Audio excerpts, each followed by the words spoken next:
જેમ 25મી તારીખે અને 26મી તારીખે આગામી દિવસોમાં ભારતીય જનતા પાર્ટી દ્વારા અમારા રાષ્ટ્રીય નેતૃત્વ, અમારું પ્રદેશ નેતૃત્વ અને રાજ્ય સરકાર અને કેન્દ્ર સરકારના માધ્યમથી જે કાર્યક્રમો થવાના છે જેની વાત આદરણીય શ્રી દેવજીભાઈએ કરી અને 25મી તારીખે દેશના પૂર્વ પ્રધાનમંત્રી શ્રી અને ભારત રત્ન અટલ બિહારી વાજપેયીજીનો જ્યારે જન્મદિવસ એટલે એ જન્મ જયંતિની ઉજવણી સમગ્ર દેશની અંદર સૌ લોકો કરી રહ્યા છે. સુશાસન દિવસ તરીકે પણ આપણે ઉજવણી કરીએ છીએ. સેવાના અનેક કાર્યો થશે અને એમાં વિશેષ જે છે કે અલગ અલગ પ્રકારના કાર્યક્રમોની જાણ દેવજીભાઈએ કરી. આખા દિવસના કાર્યક્રમો ચાલશે, પણ એક વિશેષ, કારણ કે અટલ બિહારી વાજપેયીજી એક કવિ હૃદય હતા અને એમની યાદમાં દર વર્ષે અમે લોકો જે છે કે કવિ સંમેલન અહીંયા કરીએ છીએ અને પહેલી વખત હમીસરના કાંઠે 25મી તારીખે સાંજે 7:30 વાગે રાષ્ટ્રીય કવિ એક દેશના એવા 3 નામચીન આપણા શશિકાંત યાદવ, કવિત્રી કવિતા તિવારી અને હિમાંશુ ભવંડર, અને સાથે આપણા સ્થાનિક કવિઓ જે પબુ ગઢવી, મદનકુમાર અંજારિયા, જયંતિભાઈ જોશી, આ બધા જ કવિઓ સાથે મળી કરીને એક કવિ સંમેલનનું ભવ્ય આયોજન કર્યું છે. ત્યારે તમારા માધ્યમથી ભુજના અને કચ્છની જનતાને અપીલ કરું છું કે આપણે બધા આ કાર્યક્રમની અંદર પણ 25મી તારીખે સાંજે હમીસરના કાંઠે આપણે બધા જોડાઈએ.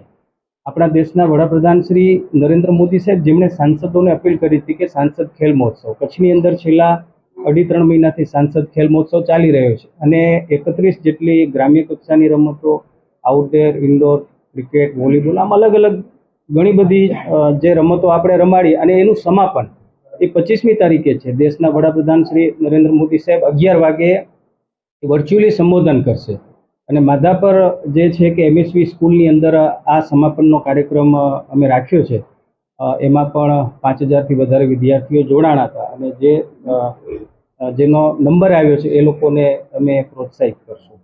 અને સાથે દેવજીભાઈ કીધું એ રીતે કે કચ્છની અંદર એક સમય હતો કે 9000 જેટલા ટીબીના દર્દીઓ હતા અને આદરણીય શ્રી દેશના વડાપ્રધાન શ્રી નરેન્દ્ર મોદી સાહેબ, જેમણે સાંસદોને અને સંગઠન અને સમાજને અપીલ કરી કે ટીબી મુક્ત અભિયાનમાં આપણે બધા જોડાઈને કચ્છની અંદર આપણે પ્રયાસ કર્યો. દર વર્ષે આવા મહાપુરુષોની જન્મજયંતિ કે પુણ્યતિથિ હોય તો આપણે કાર્યક્રમ કરતા હોઈએ.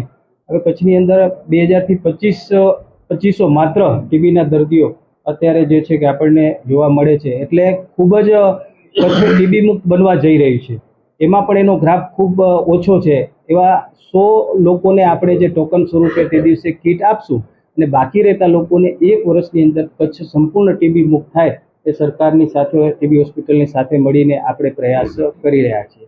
26મી તારીખનો કાર્યક્રમ આખા કચ્છની અંદર, જેમ દેવજીભાઈ કીધું કે આપણા જે છે કે બંને વીર બાળ દિવસ તરીકે જેના નામથી આપણે એ દિવસ ઉજવીએ છીએ, સાહેબજાદા જોરાવરસિંહજી અને બાબા ફતેહસિંહજી, ગુરુ ગોવિંદસિંહના બંને દીકરા, જેમની શહાદત, જેમણે પોતાના પ્રાણોની આહુતિ આપી ધર્મ સંસ્કૃતિ માટે, અને આવા બંને વીર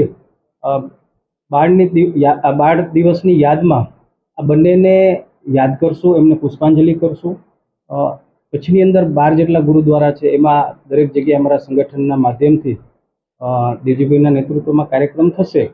ત્યાં ભજન, કીર્તન, પુષ્પાંજલિ અને ભોજન સાથેના બધાને સાથે રાખી કરીને અલગ અલગ પ્રકારે કાર્યક્રમો બંને સાહેબજાદોની યાદમાં થશે. અને એક અલગ પ્રકારનો કાર્યક્રમ જે છે કે અમે લખપત ગુરુદ્વારાથી સ્મૃતિ યાત્રા એમની યાદમાં કાઢશું અને વચ્ચે વચ્ચે રૂટ જે લીધા છે દયાપર, રવાપર, એના પછી નખત્રાણા, દેસલપર, માનુકવા, પછી સુખપર અને ભુજની અંદર જે છે કે ભુજની એક શાળાની અંદર પણ કાર્યક્રમ થશે. પછી ગુરુદ્વારાની અંદર પણ અમે જશું, ભજન કીર્તન, અને ત્યારથી પછી કુકમાં, રત્નાલ અને અંજાર, અને સમાપન અમે આદિપુરના ગુરુદ્વારામાં કરશું. 15થી 20,000 વિદ્યાર્થીઓ આમાં જોડાશે પ્રત્યક્ષ રીતે અને બધા જે શાળામાં જશું ત્યાં અલગ અલગ પ્રકારની નિબંધ ચિત્ર સ્પર્ધા થશે અને એમને યાદ કરશું. જેના નંબર આવશે એને પ્રોત્સાહિત પણ અમે કરશું.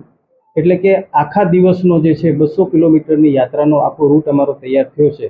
તો બંને સાહેબજાદોની યાદમાં એક આ પ્રકારનો એક અનેરો કાર્યક્રમ પણ ભારતીય જનતા પાર્ટી અને મારા આખી ટીમ દ્વારા સાથે મળીને